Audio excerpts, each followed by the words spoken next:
Okay, we are now here with Mödiphiüs, with Chris Birch. Hello, Chris. Hello. Hi, nice to meet you. Yeah, so we talked last year about your RPGs, and this year we noticed actually some boxes being here. So you started publishing board games. Yes, finally, Thunderbirds.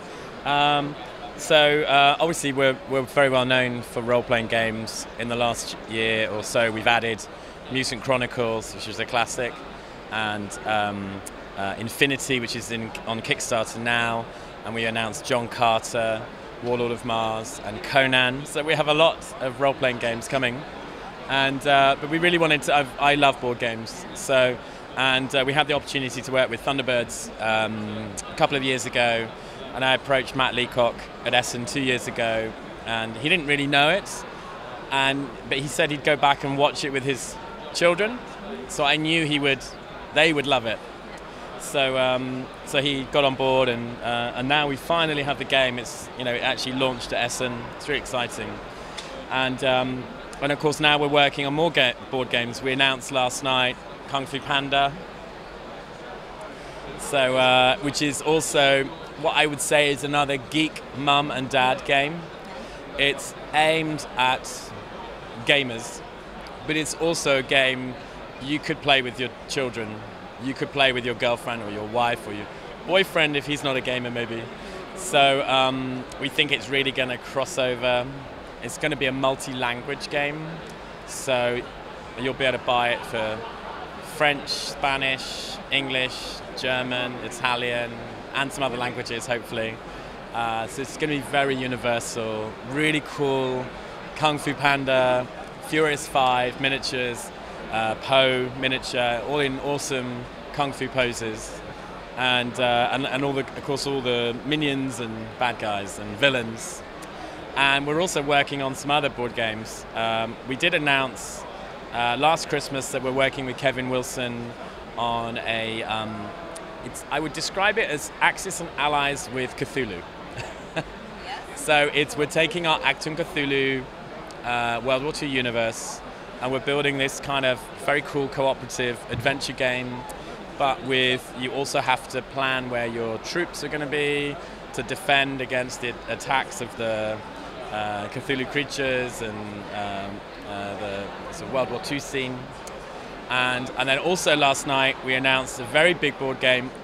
It's called Siege of the Citadel. It was an enormous game in the 90s. If you remember Space Crusade by MB Games and Games Workshop. It's a very mass market game of Space Marines aimed at all the toy stores. So Siege of the Citadel was an American competitor, and based on the Mutant Chronicles universe. So big shoulder pads, crazy artwork, very fun. And so we're rebooting it with Richard Borg, who developed the game based on the original design when he was at Pressman. And the original design was by Target Games, who originally developed Mutant Chronicles in Sweden. And then we've also got Eric Lang involved. Siege of the Citadel is his favorite game of all time. It's amazing. And then we've also got Kevin Wilson involved. And we've also got Adrian Smith doing the cover art, Prodos Games, who are doing the Warzone miniatures range based on Mutant Chronicles, and Paolo Parente overseeing all the sculpts. And then we're overseeing the whole development, the whole process. So it's a really exciting project with lots of big names involved, lots of passion, and it's a really fun, crazy, cool little miniatures game. So that's going to be out at Essen next year. So we'll have another few boxes, hopefully. So we'll have a closer look then, because Mutant Chronicles is always interesting. Yes, I've loved it since I discovered it in the early 90s. I remember getting the second edition role-playing game. They had some other board games, one called Blood Beret and another one called Fury of the Clansman, which are really, they're classic, kind of cool sci-fi miniatures games. And so Siege of the Citadel was the real mainstream one, though. So that's why we think it's going to be fun. But our role-playing game is coming out now. The core book and the first supplements are just shipping to backers at the moment this week. and then we have like 17 books in the role-playing line coming.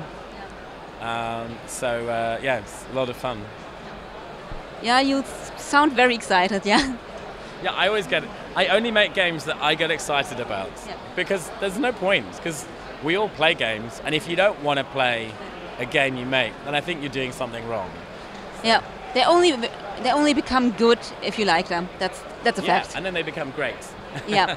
And also, then you have the passion to talk about it, and it's really, really hard work, games. It's not easy to make a game, because everyone will be doing it. It's very long hours. You've got to really develop. You can't, if you want to make good quality games, and our role-playing game books, we'd rather them be late than not good quality, so we often delay them so that the print quality is great, the editing is great. And it's the same with board games. You have to do a really great job on playtesting and print quality, and and that means long hours, and you can't do that if you don't care about it. So. Yeah. So thank you for your time, and I really hope your board game line kicks off with success. Thank you very much. Thank you very much. Okay.